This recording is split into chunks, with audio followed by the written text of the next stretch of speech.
Hello, everybody, and welcome back to the Just Make It Pretty podcast. Today, we are talking about the silent killer of builder marketing. So, what is causing your buyers to lose trust with you before they ever even visit your model?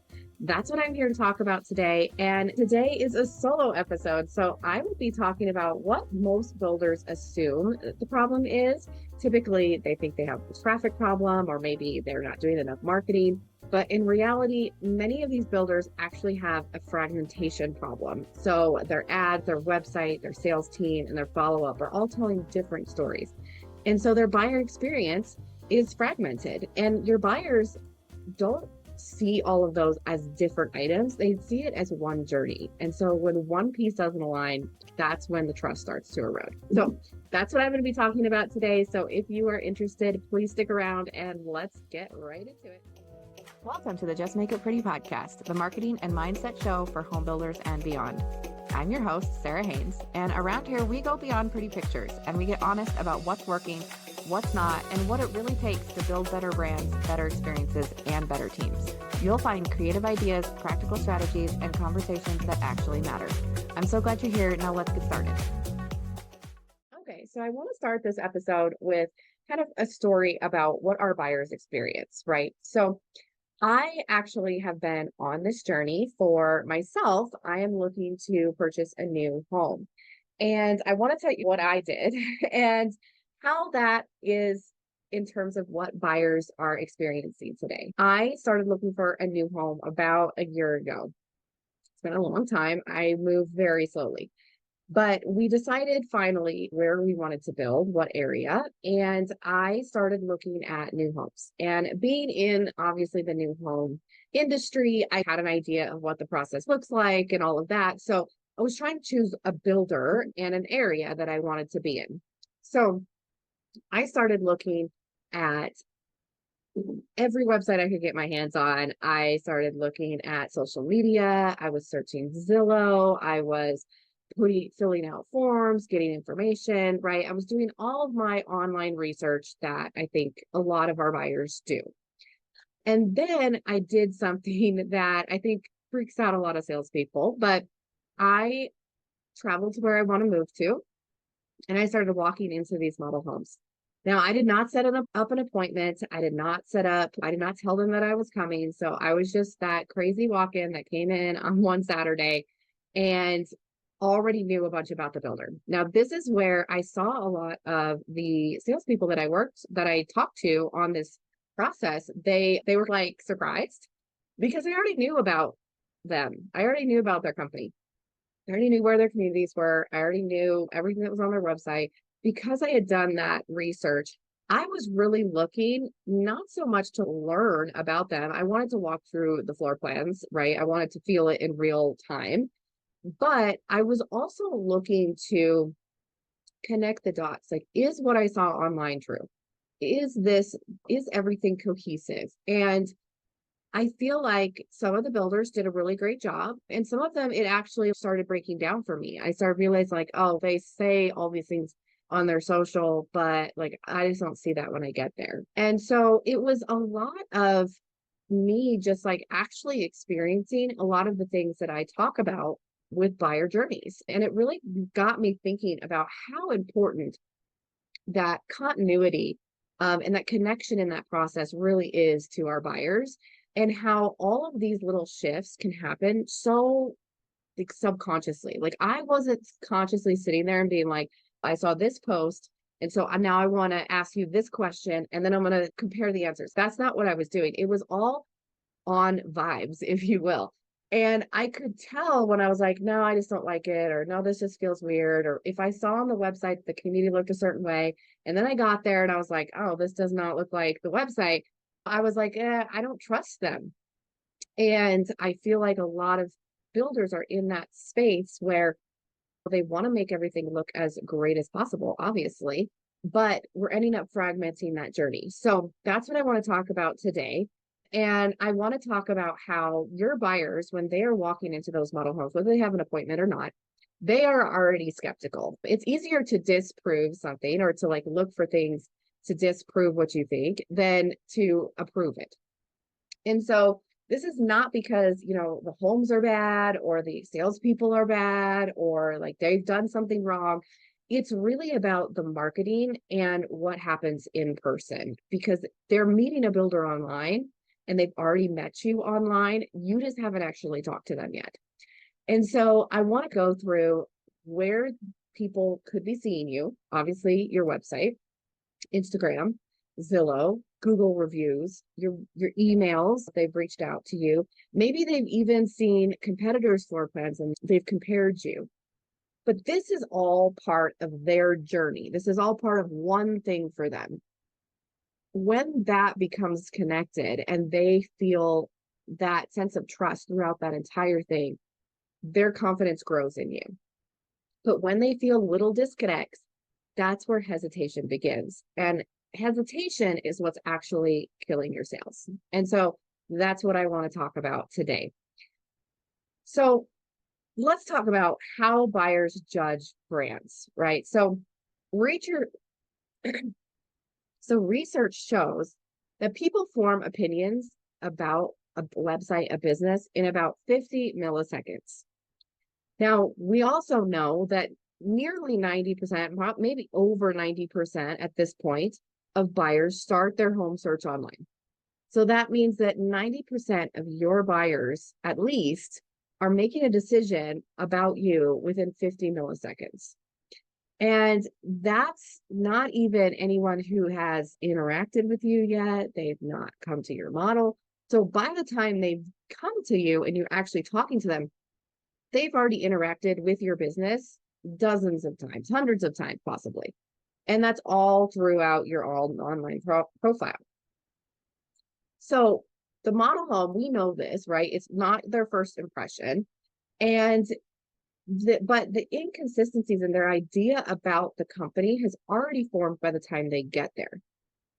So when sales slow down and we start seeing leads slow down, and builders say, we just need more ads, we need like more social media, we got to do more campaigns, we got to run more incentives.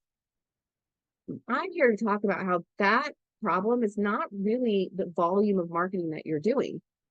It's a fragmentation in the actual buyer's journey. So I want to talk about how marketing sales, your online sales counselors, and your leadership can all be doing a good job, right? Like marketing can be putting out great content on social media. They can be doing like the most engaging posts. They can be getting all these views, right? Everything showing your personality, all of this, right? And then sales can be doing a great job closing deals. They can be talking to all of your buyers. They can have a really full list. They get on top of all their tasks. And your online sales counselors, same thing. They're nurturing all your leads. They're getting a good conversion rate. Leadership's happy. Leadership's watching all their numbers. Everybody's doing their job. But if that social media content that your marketing person is putting out tells a different story about the community than what your sales team is sharing once they get there, and when that buyer talks to your online sales counselor and they get a different story from them, now they're like, okay, this is like working with three different companies. And that sounds really dramatic. And it is like saying, oh, this is three different companies is a very dramatic way to say it. However, the outcome is the same. They start losing that trust. So a lot of times, all of those departments and all of those people, they're working on the same goal, but they're coming at it with different priorities. And that's not really taken into account when you look at the entire buyer journey. So the result from that is buyers feel like there's different departments rather than feeling like I've had one cohesive journey. So let's talk about each one of those pieces and let's talk about the 5 places where I feel like this buyer journey can break down and what we can do about it. So a lot of times our buyers are going to interact with us or find us first from an ad. A lot of times I see a lot of builder ads, they talk about the lifestyle, they talk about the community, the area that this person wants to move to. And so the buyer's going to click on that and they're going to land on a page that talks about square footage, pricing, inventory, and the story is completely different. I see this so often because you're wanting to pull them in, whether they're coming from Facebook ad or if they're coming from a Google ad, you want to pull them in to like this life and this emotional place that they are going to be living in and how it's going to change their life. That's great. But when they land on the landing page and it's all like data, feature, that story disappears and they lose that sense of excitement and the reason that they clicked on that ad. Now they're going to decide that super fast and then click off, right?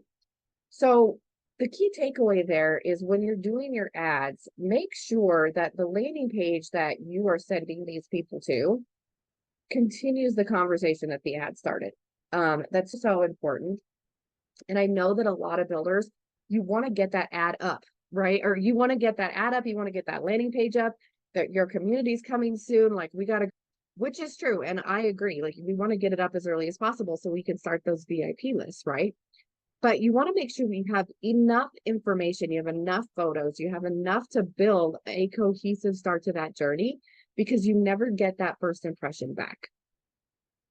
Now, the second thing that's going to happen is they're going to look through your website, right? So they're going to be searching through all the different pages on your site, learning who you are as a builder, learning what floor plans you offer, learning which ones they like best, and really trying to decide if you're the builder for them. So if the website feels modern and polished and it's really inspiring and they're really connecting with it, and then they're going to make an appointment to come out to the model home. So when they get there, if it feels like it's transactional or they're like just getting a bunch of features or the experience of the community didn't match what was promised online, that disorganization equals distrust. And that's what happened with me when I was walking through some of these communities. I was like, wow, this just looked so different online. And the experience with that person that I had was so different than the experience with the website, who in my mind is like a person, right? I've already had a conversation and it's not continuing. So making sure that what you know is on the website, that your salespeople are totally bought into that as well. They understand the lifestyle of this community. They understand what you're actually marketing and talk with them because they're there every day. A lot of us in marketing, we're not there at the community every day. So we don't know when these things are coming. We don't know when things are updated. We don't know what people are jiving with, what everyone's excited about. So we have to ask those questions. We have to communicate so that we can properly market for the content that we actually have. The other thing that's huge here is your OSC can really be the link here because they're also talking with all those buyers. They're hearing a lot of the questions that they have. And if you have a great OSC, they're following up with that buyer after the appointment too, potentially. So they're hearing, oh, when they stopped by, here was what they liked, here's what they didn't like. And so that information can be a really great way to audit your website and the other marketing efforts that you're doing to make sure it's aligning with what people are actually experiencing. Now, the next thing I want to talk about, this is a big one, and it's probably the most controversial that I'll talk about. So this has happened, and I notice it a lot when I walk into model home sales centers, especially when I've been working on all of these amazing marketing materials, right? We've got flyers and a whole folder that we hand our buyers, and we've got all these different assets that are beautiful and branded and created for the builder, right? And I'm always so excited to see those things in person because people do like to be handed something when they come in. And that's just one of my favorite things to create for a builder. But I see it almost every time is when I walk in, there will be a flyer, a price sheet, or a available home sheet, or an incentive sheet that's handed to me that was created in Word or created in Canva, and it does not have the same feel as the rest of that collateral. Now, I want to preface this by saying the goal of this conversation is not to control your sales team. It's not to control people and be like, you are not allowed to create anything if marketing doesn't have a say in it and whatever. My point here is equipping your team with better tools. Your sales team is going to need to create things really quickly. Things move quickly, things move fast. They've got goals, they've got their metrics they're trying to meet. It's going to come up that they're going to need something right away, and marketing's going to either be too busy, take too long. It's just not going to work out, right? So we need to equip people with templates and tools that they can use so that the marketing that you've created and the brand story and all of that brand guidelines that all of us in marketing work so hard on is actually followed and it is able to be applied. Because nothing tells me that attention to detail is not important more than getting just like random flyers designed from all over the place and things that are outdated or like we crossed that out and wrote it on. Like that type of stuff. It's like we're in a rush. We're just trying to sell you something. This was really fast. And that's never the intent of those materials being created.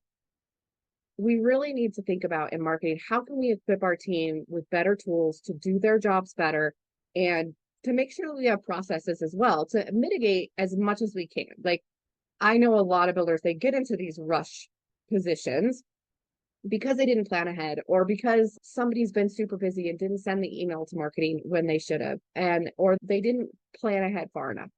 Making sure that you have a process in place for how your marketing team works along with sales. How long can sales expect things to take? What's the process to get things done so that they have trust in the system? Your marketing team has what they need, and your sales team is able to actually get the assets that they require for your buyers. So I think this one is one of the biggest things, and I see it so often that I really feel like if every builder would just go into their model homes or go into their sales center and look and check and make sure every sign and every piece of collateral that you see is designed using the same brand system, I bet you almost every builder would find something that's not. And those are so many opportunities just waiting to build a better experience from our buyers. Now, next, I want to talk about follow-up emails. Now, this is something that I've also experienced, is where I will go on a builder website and fill out a form saying, I am interested in XYZ community. And I then get just inundated with all of their marketing needs, which I love because I love to see what builders are sending out. I honestly like looking at marketing emails from any type of company. It just gives me a lot of inspiration. However, when I see that email come in and I've said, I want XYZ community, and they're talking about ABC community, I'm like, come on, I did not want this. Now I'm irritated. And it's just really, I guess, it's like going into your doctor's office and then asking you all those questions, the nurse asking all those questions, and then you have to tell the doctor all the same things all over again. It's like annoying.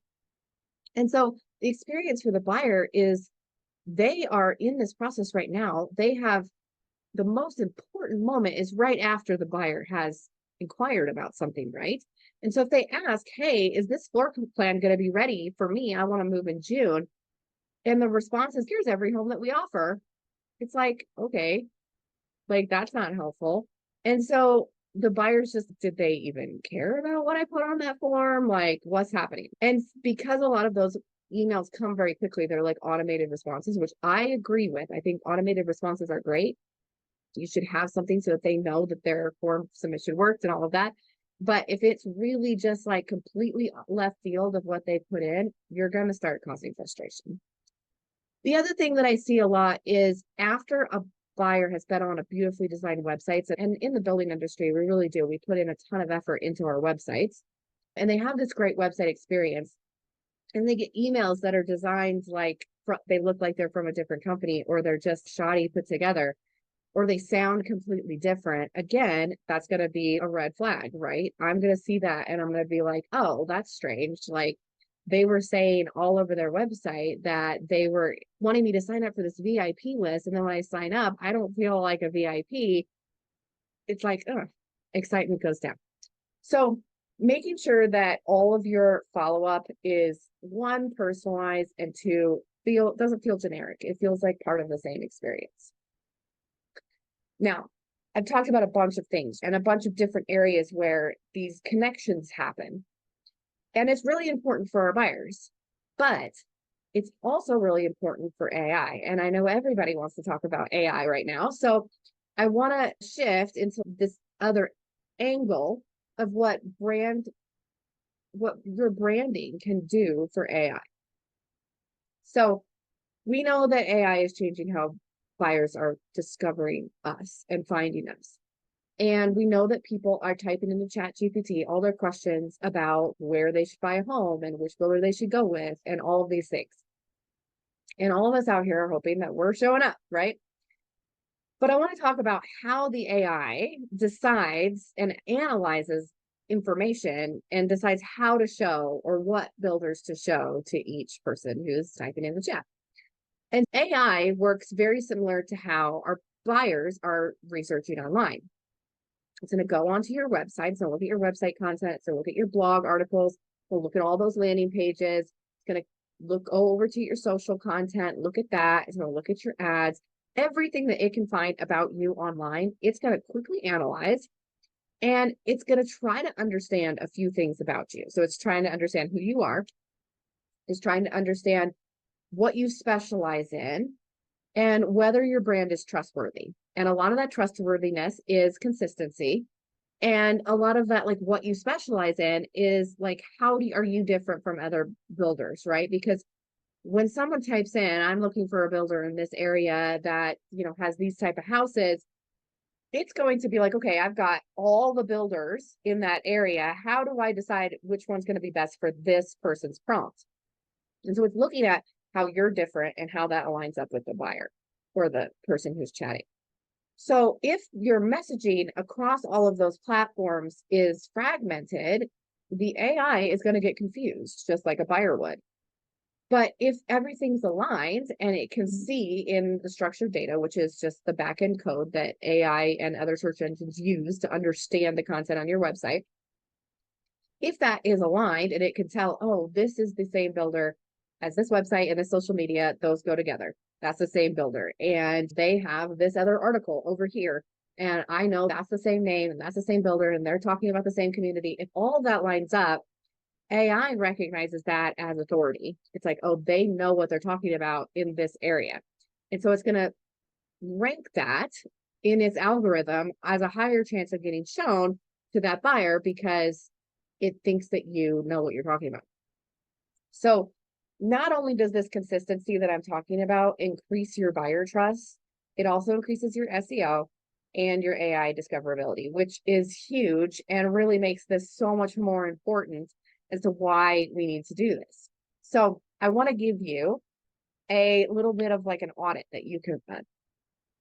Now, step one for this audit is to go to your ads. Now, most builders have ads, and if you go to your top ad, look at the ad and then look at your landing page that it links to.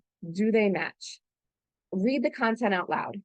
Read everything that's in the ad, read everything that's on the landing page, compare the two. Is it a continuation of the story? Then I want you to click to your homepage. I want you to read that. We have to remember that a lot of our buyers do not enter our process from our homepage, even though that's the first page that we focus on a lot of times. And it seems like a natural starting point. You've got people coming in from all different pages. So when you're auditing your site, I want you to do the same thing. I want you to come in from all different pages and then go to the homepage. Read it aloud. Number one, does it sound human? Does it sound like someone actually wrote it and not an AI? Does it sound like you? Does it have personality? Does it show what's actually important to you? Does it show what's different about you? Read everything as if you've never seen it before in your life. Then I want you to fill out your own forms. Now, OSCs and anyone working online and our sales and marketing team should be doing this periodically just to make sure that everything's working, right? Fill out your forms and see what happens next. Make sure you're getting emails that align with what you put in. Make sure that the emails that come through aren't broken or have fields that aren't filled out correctly. Make sure that it's personalized and make sure that, again, you're getting a continuation of the same story. Make sure that the voice in your emails matches the website voice. Is this the same company? If you didn't see that logo, would you know it was the same company? And then finally, I want you as a marketer to sit down with your OSC and ask them questions about what their buyers are asking, what kind of questions their marketing doesn't answer, and how you could support the education of the buyers that your OSC is talking to now. I think that question reveals the biggest gaps in the fastest way possible. And I think it's something that so many marketers really should do more. You should set up that monthly meeting or quarterly meeting with your OSC to really dig into their day to day, what they're hearing from our buyers, where the pain points are, where the questions are, what communities are doing the best, and really talk to them about the people and not just the numbers. So, all of that said, I want to bring us back to the core idea of this whole episode. The builders who are doing the best right now and who are getting the most sales and are feeling the most secure in this crazy market that we're in are not the ones who are spending more on marketing. And I really want to pull back on that. Like, we need more leads, so we got to do more marketing. No, the ones who are doing the best are really digging into their buyer journey. They're ensuring that every touch point reinforces the same story so that your buyers don't experience the ads and the website and the emails and the sales conversations all separately. They experience them as one brand and one journey. And that trust grows throughout that consistency. So if this episode made you think about your buyer journey and maybe you're not really sure if all of those things are working together, I would love to talk to you about that. That is something that I am super passionate about. And I've seen so much opportunity with so many of the builders that I work with. It's just aligning things with marketing, sales, the experience, your buyers, all these pieces, and making sure that there's actually one cohesive strategy throughout. It's something that I'm really excited about. I love doing. So if you'd like to chat about that, I would love to chat with you. And if you enjoyed this episode, please like and follow the podcast. I usually have a lot of guests on. I talk to some amazing people in our industry, and I do episodes like this where it's just me. So if you would like to hear more, please like this episode, subscribe to the podcast, do all the internet things, and comment below because I would love to also hear your questions. So thank you so much for listening, everybody, and I will see you in my next episode. Bye.